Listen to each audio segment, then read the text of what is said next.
제가 먼저 봉독하겠습니다. 백성이 모세가 산에서 내려옴이 더딤을 보고 모여 백성이 아론에게 이르러 말하되 일어나라 우리를 위하여 우리를 인도할 신을 만들라. 이 모세 곧 우리를 애굽 땅에서 인도하여 낸 사람은 어찌 되었는지 알지 못함이니라. 아론이 그들에게 이르되 너희의 아내와 자녀의 귀에서 금고리를 빼어 내게로 가져오라. 모든 백성이 그 귀에서 금고리를 빼어 아론에게로 가져가매 아론이 그들의 손에서 금고리를 받아 부어서 조각칼로 새겨 송아지 형상을 만드니 그들이 말하되 이스라엘아 이는 너희를 애굽 땅에서 인도하여 낸 너희의 신이로다 하는지라.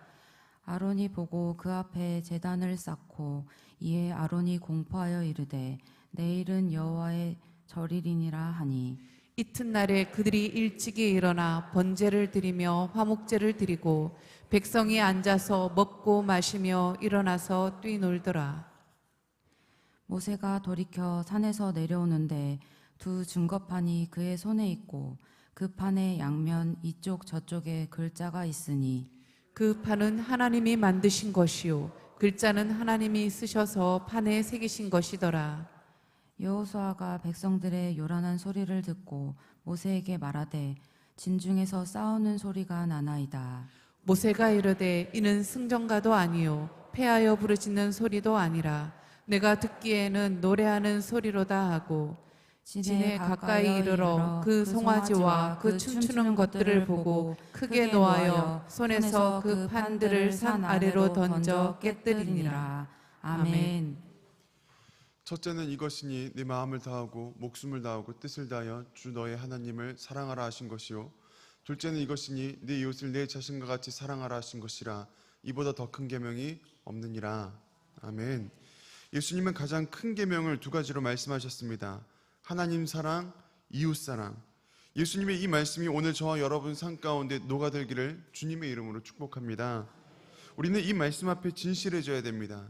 비록 우리의 믿음이 연약하고 삶의 내용이 내 입술의 고백을 다 따라가지 못한다 할지라도 용기를 잃지 말고 계속해서 이 말씀 앞에 서기를 우린 반복해야 됩니다. 그러다 보면 어느 날 그 말씀과 가까워진 우리의 모습을 발견할 수 있게 됩니다. 그런 여러분, 이것을 위해서 몸부림치십시오. 사탄은 우리가 말씀 앞에 절대로 정직하지 않기를 바랍니다. 사탄은 우리를 미혹해서 하나님을 사랑하는 척만 하게 만듭니다. 뿐만 아니라 이웃을 정죄하게 만듭니다. 사탄은 우리가 스스로 이 말씀 앞에 떳떳하지 못하게 만들고 나중에는 우리가 나 자신도 스스로 속이게 만듭니다. 그래서 여기에 빠지면요, 이제 이런 말을 하게 됩니다. 이 정도면 됐지, 여기서 뭘 더해. 자신의 연약함을 돌아보길 무서워하면 결국 멈추어서게 돼 있습니다.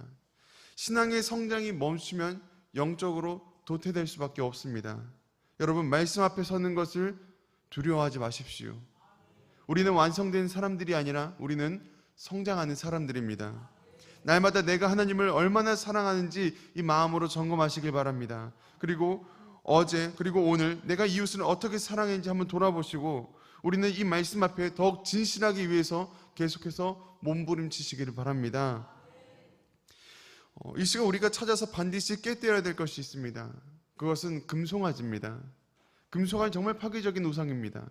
우리의 믿음을 파괴하고 하나님과의 관계까지 파괴하는 정말 무시무시한 영향력을 갖췄습니다. 결국 이 금송아지는 이스라엘 백성들의 흉터로 남게 됩니다. 수많은 백성들이 이 거짓에 미혹이 되었습니다. 아론은 금송아지를 가리켜서 이것이 우리의 하나님이다 라고 그는 거짓된 외침을 선포합니다. 온 백성이 그 앞에서 음란하게 노래를 부르고 음란하게 춤을 췄습니다. 그 결과 하나님께서 주신 계명, 10계명의 돌판이 금송아지 앞에서 무참히 깨져버린 사건이 나타났습니다. 금송아지는 언약의 백성들을 한순간에 언약의 실패자로 만들었습니다. 저는 이 금송아지 사건을 보면서 생각합니다. 오늘 우리 안에, 내 안에는 이 금송아지를 우리가 찾아서 깨뜨리지 못한다면 언젠가 우리의 이 믿음, 그 앞에서 이 금송아지, 아니 우리 믿음이 이 금송아지 앞에서 깨지게 될 것이라는 이 두려운 상상이 일어납니다. 스스로 자기 의의 도취가 되어서 이것이 하나님의 뜻인 줄 알고 혼자 북치고 장구치는, 춤추고 노래하는 쇼를 할까 봐 두렵습니다. 금송아지란 이 파괴적인 우상은요, 여러분 남녀노소를 가리지 않습니다. 이것은 언제든지, 정말 언제든지 새로운 하나님인 것처럼 우리에게 다가와서 무엇이 잘못되었는지도 깨닫지 못하게 만듭니다. 그러나 그 결말은 파괴적입니다. 스스로 도취되었던 이 이스라엘 백성들이 광야에서 다 쓰러져 버립니다. 축제의 현장에 순식간에 싸늘해집니다. 수많은 가족과 이웃이 금송아지 앞에 피를 흘리며 누워 있습니다. 우리는 금송아지 앞에서 깨져버린 이 돌판을 기억해야 됩니다. 금송아지라는 이 나의 의 때문에 우리를 향한 하나님, 나를 향한 하나님의 기대가 깨어질 수 있습니다. 금송아지라는 이 나의 방심 때문에 하나님과의 관계가 깨어질 수 있습니다. 때문에 오늘 우리는 이 금송아지를 찾아서 반드시 깨뜨릴 것입니다. 어렸을 적에 냉장고를 열면 그 안에 델몬트 오렌지 주스병이 들어 있었습니다. 투명한 이 유리병 안에 들어있는 이 샛노란 색깔이 너무나도 매력적이었습니다. 어느 무더운 여름날 밖에서 막 땀을 삐질삐질 흘리면서 한창 놀다가 들어왔을 때 그 시원한 오렌지 주스가 간절하게 생각이 났습니다. 하지만 저희 이 작은 그 당시 어렸던 이 작은 손으로는 이 주스병이 제법 무게가 나가서 들기가 어려웠습니다. 뿐만 아니라 이 냉장고 안에 시원하게 들어있던 이 음료수가 이제 밖으로 나오게 되니까 이 시원했던 음료가 밖에 이 따뜻한 공기를 만나면서 물방울이 맺히는 겁니다. 저는 스스로 그 주스병을 꺼내다가 이것을 실수로 손에서 떨어뜨렸습니다. 이 와장창 소리와 함께 노란 주스가 바닥을 흥건히 적셔나갑니다. 한순간의 소란이 이제 잠시 정적이 찾아옵니다. 그 정적 속에서 우리가 느끼는 감정이 있습니다. 그것은 상실감입니다.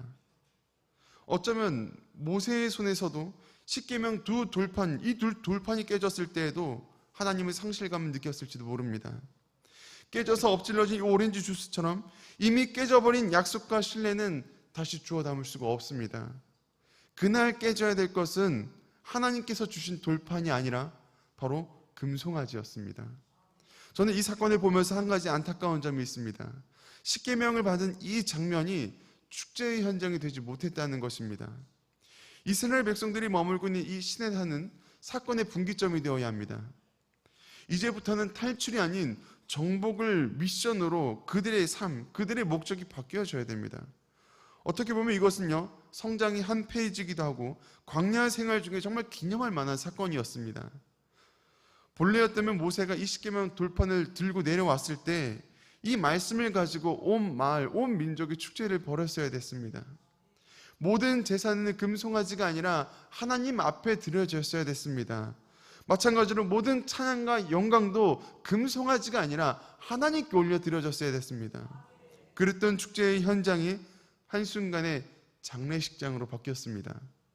금송아지 하나 때문에 이제 모든 것이 망가졌습니다. 여러분, 이것은요, 영적인 방심이 불러온 결과였습니다. 모두가 방심했습니다. 심지어 대제사장이었던 아론마저 방심했습니다.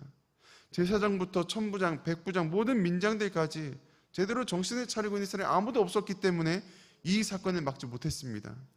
이 뼈아픈 실책이 그들의 광야 생활의 흉터를 만들게 됐습니다. 이 흉터를 볼 때마다 이제 그들은 무엇을 생각하게 될까요? 금송아지는 이스라엘 백성들과 그리고 하나님, 이 둘 모두에게 상실감을 남겨줬습니다. 우리는 이 사건을 통해서 이제 한 가지 교훈을 얻어야만 합니다. 금송아지는 우리의 방심 속에서 만들어졌습니다. 아무도 이것이 미혹이라는 것을 눈치채지 못하고 그 누구도 이것이 잘못되었다 말하지 않았습니다. 모두가 옳다 여겼기 때문에 그래서 금송아지는 만들어졌습니다. 때문에 우리는 자기 의를 조심해야 됩니다. 내가 옳다라고 생각하는 그때가 여러분 가장 위험한 때입니다. 자기가 스스로 옳다라고 생각하는 사람은 절대 주변 다른 사람들의 말을 듣지 않습니다. 자기 할 말만 따발총처럼 막 쏘아냅니다. 문제는 내가 옳다고 생각한 그것이 틀렸을 때입니다. 내 말이 거짓이고 내 생각이 틀렸다는 이것이 드러나고 나면 이제 이거 감당 안 됩니다. 금송아지도 처음에는 모두에게 환호받았지만 여러분 결국 어떻게 됐습니까? 산산조각 나서 가루가 되었습니다. 금송아지와 같은 우리의 판단과 생각들은 언제든지 가루가 될 수 있습니다. 그러나 여러분, 하나님의 말씀은 하나님의 말씀은 살아서 역사합니다. 금송아지 앞에서 깨졌던 이 계명의 돌파는 다시 한번 모세의 손에 들려서 내려옵니다. 돌파는 깨질지언정 하나님의 말씀은 깨지지 않습니다. 오히려 살아계신 하나님의 이 말씀 앞에 금송아지가 깨졌습니다. 하나님의 권위가 금송아지를 가루로 만들어 버렸습니다. 때문에 우린 나의 금송아지보다 나의 이 옳다고 생각하는 이 금송아지보다 더 나은 하나님의 말씀이 있다는 것을 깨달아야만 합니다. 하나님의 말씀, 그 앞에 서십시오. 내 안에 옳은 척하는, 정말 하나님인 척하는 그 금송아지 부숴버리시고 진리 되신 하나님의 말씀 앞에 오늘 이 시간 정직하게 서는 저와 여러분 되시기를 주님의 이름으로 축복합니다. 지난 시간 우리가 수요일 아침마다 푸른나무 전도대를 나갔습니다. 제가 이 푸른나무 전도대를 나가면서 기억에 남는 두 명의 사람이 있습니다. 한 사람은 자신의 선행을 우상처럼 떠받드는 사람이었고, 또 한 사람은 자신의 영성을 우상처럼 따르는 사람이었습니다. 이 두 사람의 공통점이 있습니다. 둘 다 교회 안 나갑니다. 선행을 자기의 의로 삼았던 사람은 스스로를 모태신앙이라 말하고 자기 어머니가 정말 신실한 그리스도인이라는 것을 어필합니다. 성경도 제법 압니다. 제가 그 사람 앞에서 요한복음 14장 6절의 말씀과 요한복음 3장 16절의 말씀을 이 말씀들을 암송하며 선포하니까 저를 마주보고 이 말씀들을요 같이 암송하기까지 합니다. 또 자기만의 열심이 있습니다. 혼자 있을 때 무시로 기도하면서 하나님을 찾는다라고 말합니다. 그러나 교회는 나가지 않습니다. 금송아지 같은 자기의 의가 있어서, 선행이 있어서 이 시대의 교회들을 비판하고 목회자와 성도들을 비난합니다. 자신의 기준과 잣대에 어울리지 않는 이 교회들이 썩었다라고 말합니다. 더 무서운 것은요, 자기 나름의 기준을 가지고 교회의 부패의 정도를 스스로 가늠한다는 것입니다. 심지어 마지막에는요, 자기 스스로 자기 안에 천국에 대한 소망이 없음을 고백합니다. 이분 너무나도 확고한 자기의 의, 선행이라는 이 자기의 의 때문에 제 말이 들리지 않습니다. 또 한 사람은 자기 영성에 빠져 있습니다. 마지막 때 하나님 앞에 깨어있고자 하는 이 자기 열심이 정말 대단합니다.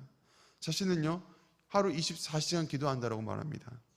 무엇을 위해서 기도해야 되는지 따발총처럼 막 쏘아냅니다. 이분 역시도요, 교회를 나가지 않습니다. 교회에 대한 비판과 정죄가 내 안에 있기 때문에 수준이 맞지 않는 교회들은 나갈 수 없다는 것입니다. 사람들은 모릅니다. 자신의 이 유별날 열심이 금송아지라는 것을 깨닫지 못합니다. 이 금송아지 신앙은요, 열심히 하면 할수록 이 성게와 같은 가시가 돋아나게 됩니다. 그래서 어떤 목사님이 이렇게 말합니다. 복음을 잃어버린 열정은 하나님의 마음을 아프게 할 뿐만 아니라 사람들의 마음도 아프게 합니다. 예수님 시대의 바리새인들을 보면 이해가 되실 겁니다. 이들은 율법에 대한 유별난 열심이 있는 사람들입니다. 하지만 이들은 예수님께 책망의 대상이 되었습니다. 박하와 해안가 근처에 이 채소의 11조는 드리지만 율법이 말하는 더 중요한 정의와 긍휼과 믿음은 버렸다라고 예수님은 말씀하십니다. 이들은 아주 사소한 율법조차 정말 철저하게 지키는 열심을 가졌습니다. 하지만 주변 이웃들에 대해서는 자비가 없습니다. 자기가 가진 지식으로 누군가를 다치게 만들었습니다. 이 모습은 전형적인 금송아지 신앙입니다. 여러분, 율법의 근본 정신은요, 정의와 긍휼과 믿음입니다. 정의는 관계에 관한 것이고, 긍휼은 자비에 관한 것이고, 믿음은 신뢰에 관한 것입니다. 이 정의, 인간관계에 대한 올바름, 긍휼, 하나님 내게 베푸신 자비를 다른 사람들에게도 베풀었는가? 그리고 믿음, 하나님 우리에게 신뢰를 주셨듯이 우리도 하나님께 신뢰를 드리는 존재인가에 관한 이 세 가지의 가치를 이 율법주의자들이 잃어버리게 되었습니다. 하나님께서 이스라엘 백성들에게 율법을 주셨을 때에는 정의와 긍휼과 믿음을 지키기 위해서 이 규칙들을 주신 것이지 본래의 마음 다 잃어버리고 규칙만 지키라고 주신 것이 아니었습니다. 바리새인들은 율법이 가진 이 본래의 마음은 다 잃어버렸습니다. 그리고 그 자리에는 오로지 가시돋친 금송아지만 자리하게 되었습니다. 율법을 지키는 자신의 모습이 금송아지가 되었습니다. 율법에 대한 자신의 이 선함과 오름이 금송아지가 되었습니다. 율법을 지키는 여러분, 이제 이들은요, 자신의 금송아지를 가지고 온갖 사람들의 마음을 찌르고 깨부수고 다닙니다. 저는 이것이 바로 이러한 가시돋친 모습이 우리의 모습이 되지 않기를 소망합니다. 내 유별날 열심 때문에 누군가 다치기를 반복한다면 여러분 그것이 나의 금송아지는 아닌지 돌아보십시오. 저는 내 마음이 잔뜩 높아져서 하나님보다 내 생각이 앞서져 있다면 내 마음 어딘가에 나만의 이 비밀의 금송아지가 숨겨져 있다는 것입니다. 이 금송아지는 내 안에 하나님의 가치들을 깨부수고 점점 그 몸집을 이제 불려나갑니다. 그러다 어느새 내 말과 내 행동이 금송아지에게 마침내 점령당합니다. 여러분, 나는 아닐 거야 라고 생각하지 마십시오. 시내산에서 이스라엘 백성들 모두가 이 금송아지에 걸려 넘어졌습니다. 예외가 없습니다. 누구나 미혹의 대상이 될 수 있습니다. 그래서 저는 오늘 이 말씀을 읽으면서요, 제가 한 가지 궁금한 점이 생각났습니다. 성경을 왜 하필 이 금송아지 사건을 기록하고 있는가? 그것도 십계명을 받은 직후에 이 금송아지 사건을 왜 기록하고 있는가? 이 부분을 가지고 묵상하던 중에 저는 아주 놀라운 점을 발견했습니다. 이 금송아지 사건을 통해서 하나님이 강조하고 싶은 내용이 있다는 것입니다. 그걸 알기 위해서 이 금송아지 사건에 대한 하나님의 반응, 이 금송아지 사건이 나타났을 때 하나님께서 어떻게 하셨는가, 그 모습을 우리가 살펴볼 필요가 있습니다. 여러분, 금송아지 사건이 일어났을 때 하나님 어떻게 하셨습니까? 십계명의 두 돌판이 깨어졌을 때 하나님 어떻게 하셨습니까? 우리는 이 패역한 백성들에 대해서 하나님이 무엇을 하셨는지 보아야 됩니다. 하나님은요, 이스라엘 백성들을 용서하셨습니다. 우리 식대로 말하면 하나님께서 은혜를 베푸신 겁니다. 분명 하나님은요, 이 사건에 대해서 분노하셨습니다. 십계명 돌판이 깨어진 것도 하나님의 분노를 가시적으로 표현하는 하나의 수단입니다. 이 일 때문에 하나님이 모세에게 이 백성을 죽이니 많이 진멸시키니 많이 여러 가지 말씀들을 하지만 결국 분노를 가라앉히시고 이 백성들을 용서하기로 결정하셨습니다. 이스라엘 백성들을 살려주셨습니다. 이 장면을 통해서 부각되는 하나님의 모습은 은혜를 베푸시는 하나님입니다. 그리고 이 모습을 오늘 우리에게 보여주시는 진짜 의도가 있습니다. 그것은 율법에 담긴, 말씀에 담긴 하나님의 마음이 정죄가 아닌 은혜라는 것을 우리에게 보여주시기 위함입니다. 내가 판단과 정죄의 도구로 너희에게 이 율법, 이 말씀을 주지 않았다라는 것을 하나님이 이런 식으로 보여주시는 겁니다. 만약 이러한 장면이 없었다면 우리는 이 율법, 이 말씀에 담긴 하나님의 마음을 제대로 알지 못했을 것입니다. 비록 금송아지라는 죄가 우리 안에 도사리고 있지만 그 죄를 용서하시고 은혜 베푸시길 원하시는 하나님의 마음이 있는 줄 믿습니다. 우리는 그 은혜 때문에 오늘을 살아갑니다. 요한복음 8장 11절에 예수님께서 가늠하다 붙잡힌 이 여인에게 하시는 말씀이 있습니다. 대답할 때 말씀이 있습니다. 나도 너를 정죄하지 아니하노니 가서 다신 죄를 범하지 말라 하시니라. 아멘. 예수님 우리의 죄를 보고 계시지만 그 죄를 용서하십니다. 예수님에게는 우리를 판단할 수 있는 권한을 가지고 계시지만 주님은 우리를 정죄하지 않으십니다. 여러분, 하지만 그렇다고 해서 우리가 경각심을 잃어버려서는 안 됩니다. 금송아지 사건 때문에 결국 3,000명이나 되는 이스라엘 백성들이 죽게 되었습니다. 모세의 명령을 따라 레위 자손의 속은 죽은 사람들의 숫자가 3,000명이었습니다. 이 죽은 3,000명의 사람들은 끝까지 금송아지를 붙잡고 회개하지 않았던 사람들입니다. 레위 자손이 칼을 들고 모세의 편에 모이는 것을 보았을 때 여러분, 그들은요 그때라도 회개했어야 됐습니다. 레위 자손이 칼을 뽑고 이 진중에 돌아다니기 전에 그들은 금송아지를 자신의 손에서 깨끗하게 털어버려야만 했습니다. 이걸 하지 않아서 이 백성들이 죽었습니다. 반대로 말하면요, 회개한 대부분의 백성들은 하나님 앞에서 살았다라는 것입니다. 저는 오늘 우리 모두가 주님 앞에 살아있는 자들이 되기를 소망합니다. 하나님께서 은혜의 탈출구를 열어주실 때 한시라도 빨리 이 마음속에 있는 금송아지를 털어버리고 회개하시길 바랍니다. 말씀 정리하겠습니다. 금송아지 사건은 미혹이 무엇인지를 우리들에게 정확하게 보여줍니다. 금송아지를 만들어 놓고 대제사장식이나 되는 이 영적 리더가 사람들 앞에서 이것은 우리 하나님이다라고 이를 말했습니다. 그 순간부터 사람들의 마음속에서는 경각심이 사라지고 금송아지가 자신의 하나님이라는 이 거짓된 믿음을 완전히 받아들이게 됐습니다. 이 말도 안 되는 모습은 실제 우리들 안에서 빈번하게 일어납니다. 지금도 우리 안에는 수많은 금송아지가 도사리고 있습니다. 예배에 집중하지 못하게 만드는 금송아지가 있고, 깊은 기도로 들어가지 못하게 만드는 금송아지가 있으며, 그 중에서도 가장 심각한 금송아지는 우리를 외식하게 만드는 금송아지입니다. 이 외식하는 금송아지는 내가 신앙생활을 내가 잘하고 있다라는 착각에 빠지게 만듭니다. 마치 바리새인들이 옷수를 길게 늘어뜨리고 다니면서 나는 경건해라고 착각하는 것과 똑같습니다. 바리새인들이 자기의 의복에 옷수를 달았던 이유는 하나님의 말씀을 기억하기 위해서입니다. 그런데 문제는 경건하게 살기 위한 노력이 어느 순간부터는 변질이 되었다는 것입니다. 더 이상 말씀 앞에 진실하게 살고자 하는 노력은 중요치 않게 되었습니다. 이제는 그 옷을 길게 늘어뜨려서 내가 경건하다라는 것을 사람들에게 보여주고 과시하게 됐습니다. 실제 내 삶의 경건을 행한 내용이 없습니다. 그렇지만 주변 사람은 그 옷수를 보면서 저 사람 경건한 사람이야, 저 사람 믿음이 좋아 라고 그 인정해주는 말을 들었을 때 내 속에서는 그래, 나는 경건한 사람이지, 나는 하나님을 위해서 살고 있어, 그래 내 믿음이 좋지라는 스스로 착각에 빠지게 됩니다. 이 거짓된 믿음이 오늘 내 안에 있다면 이것이 사망으로 가는 지름길이라는 것을 깨닫고 경각심을 가져야만 합니다. 여러분, 우리가 비전 통독을 하면서 1년의 성경을 이독은 하게 됩니다.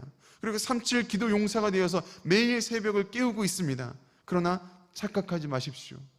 오늘 새벽에 들은 이 말씀을 내 삶에 녹여내기 위한 몸부림이 없으면 우리의 경건은 껍데기밖에 되지 않습니다. 우리가 힘쓰는 이 경건 생활이 실제 우리의 삶에서 능력으로 나타나도록 여러분 힘쓰시길 바랍니다. 하나님 앞에 정직하기 위해 스스로 치열해 주십시오. 우리는 날마다 금송아지는 이 가짜 믿음과 싸우는 투쟁을 벌여야 됩니다. 여러분, 금송아지 앞에 깨져버린 돌판을 기억하십니까? 지금 내 마음속에서는 얼마나 많은 돌판이 깨지고 있습니까? 얼마나 많이 하나님의 기대를 깨고 또 얼마나 많이 하나님의 신뢰를 깨뜨리고 있습니까? 아직 늦지 않았습니다. 우리가 금송아지를 깨뜨리며 하나님의 말씀 앞 바로 서려고 할 때 하나님 우리를 정죄하지 않으십니다. 오히려 다시 한번 우리들에게 기회를 주십니다. 여러분, 우리의 회복도 이와 같습니다. 금송아지가 깨질 때 우리 안에 하나님의 말씀이 새겨지기 시작합니다. 오늘도 하나님은 우리를 은혜의 자리, 회복의 자리로 저와 여러분을 부르시고 계십니다. 돌판은 다시 세워지고 우리는 다시 시작할 수 있습니다. 말씀 앞에 정직하게 서십시오. 거기서 하나님의 은혜가 시작됩니다. 아멘. 우리 이 시간 우리 함께 두 손을 들고 기도하겠습니다.